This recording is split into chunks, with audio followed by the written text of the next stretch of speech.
In this video, we're going to walk through the process of building a thin-walled section. Sections are composed of thin-walled elements called branches. And these branches connect to one another at endpoints called junctions. Branches have a center line and a thickness. Each branch has a constant thickness and uses one material. A branch might be linear, circular arc, conic, or a spline. Underneath, all the geometry is non-uniform rational B-splines, or NURBs. So let's start out with building linear elements.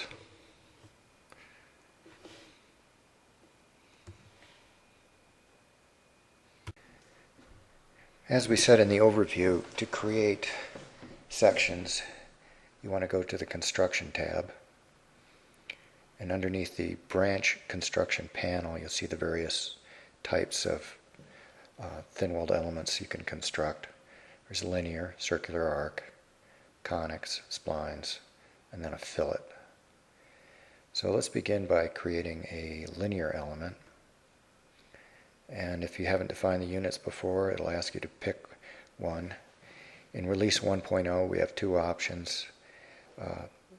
A international system, which is measured in centimeters and kilopascals, or the U.S. customary system is measured in inches and pounds force. So this is the first option for linear elements. Let's give it a name. It always has a default name, but we'll call it the web. This is the origin point. Thickness, we'll make it 0.4, length 10 inches. And then this is the angle measured counterclockwise from the positive x-axis. Right you can think of as 0 degrees, up 90, left is 180, down is 270. And so I'm just going to click up, and it gives me a linear element, vertically oriented. And let's say we have a lower flange that's, say, canted like this. So I'm going to make that minus 10 degrees. And I'm going to give it a name of lower right.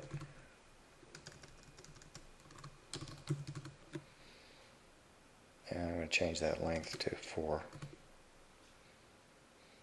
Go to the right. And let's say it's left. Oh, I want to change the name.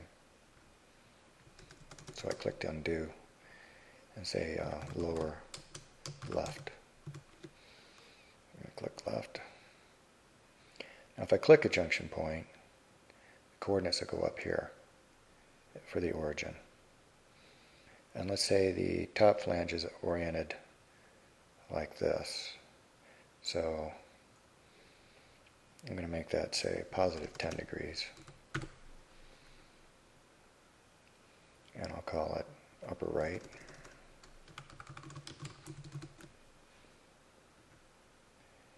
And upper left.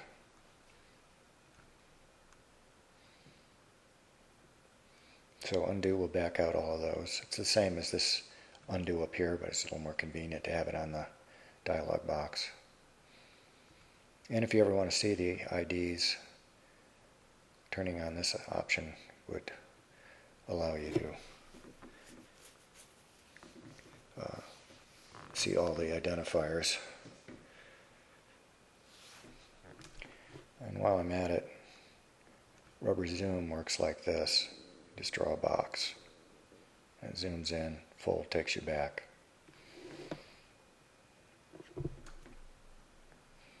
So that's the first option for linear elements.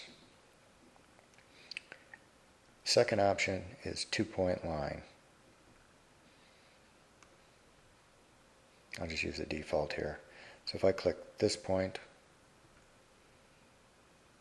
and this point and give it a thickness of, say, 0.3, it'll create an element.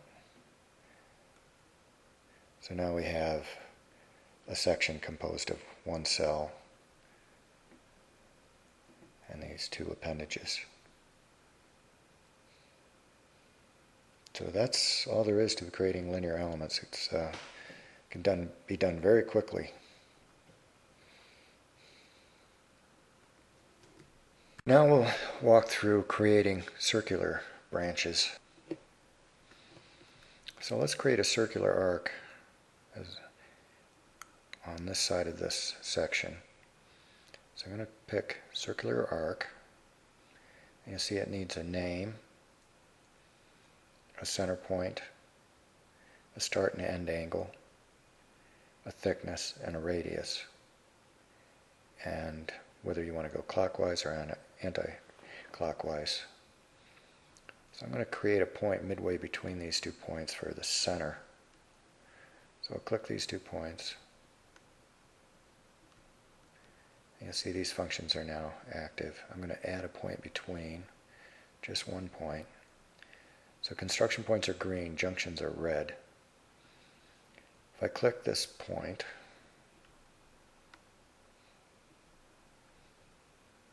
I get my center. I want to go from in this direction. I'm going to go counterclockwise. So I want to go from 270 to 90. Thickness and the radius, I can get that. You have to pick the cell that you want to work with and click 2 points. And the coordinates will go in there. So then I'll pick create. And if I want to edit that, say change the thickness, I click edit, which changes the current branch.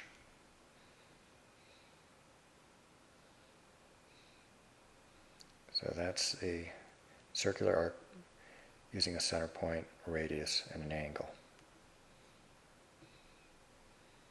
There's also a 3-point circular arc. And let's say I'll create a point midway between these two.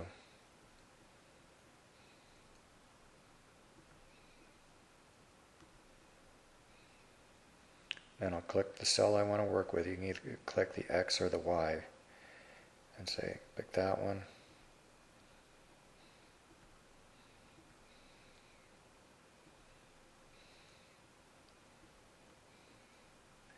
And again, let's change that to 0.4. So I click edit.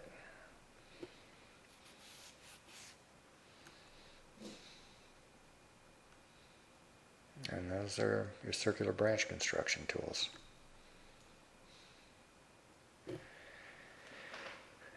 Conic branches.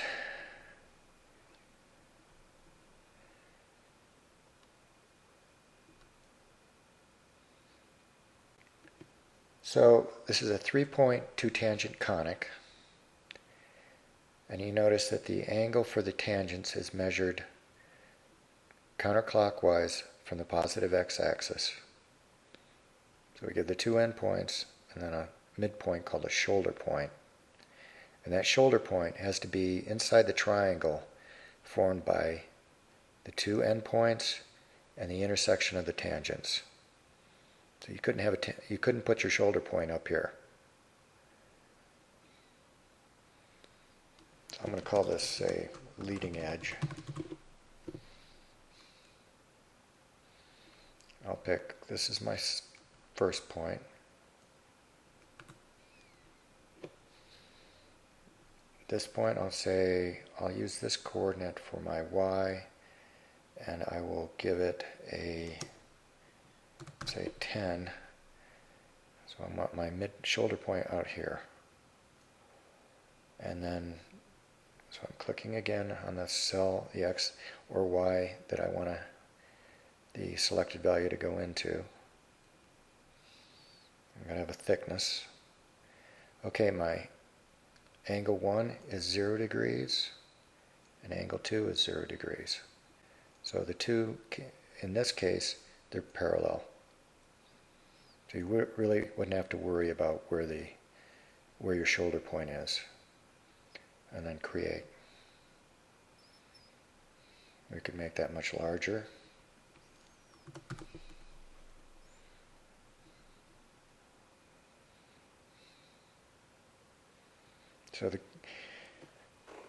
So just remember where your shoulder point is has got to be in between these tangents. Now we'll walk through spline branches. Create a spline from this selection.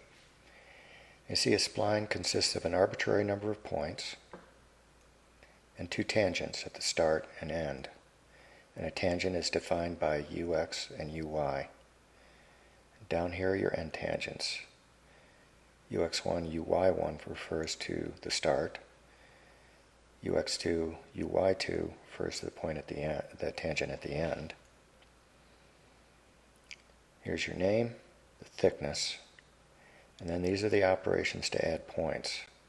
You can add, insert a point after a current pick, whatever's currently selected, edit an existing selection, delete a point, clear picks, just whatever you have picked in here just removes the selection, and reading a file. We'll start by going through the inputs from a file. So there's keywords that have to be in that file. Name followed by a text string, a point keyword, and then the XY values of the points of that spline, and they're separated by a comma. The tangents, the first point is the start. The first XY value is the starting tangent. The second one is the end tangent, and then the thickness. So if I read that file in,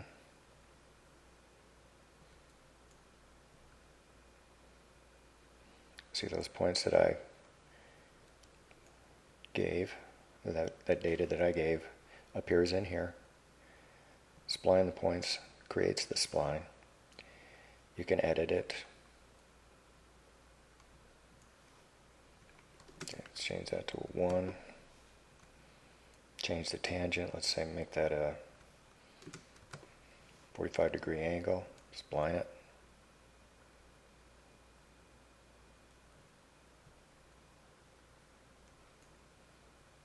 No, you probably couldn't see that, so I'll do the other end.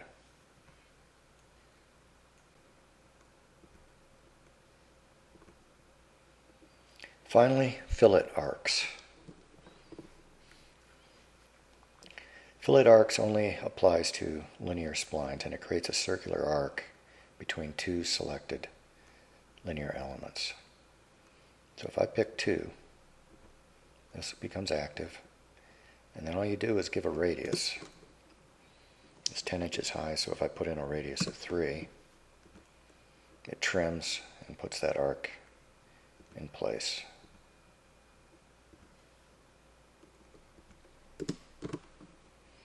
Make this 4. It's very simple. If you're doing form sections, it's a very handy way to do it. So that's it for the branch construction tools.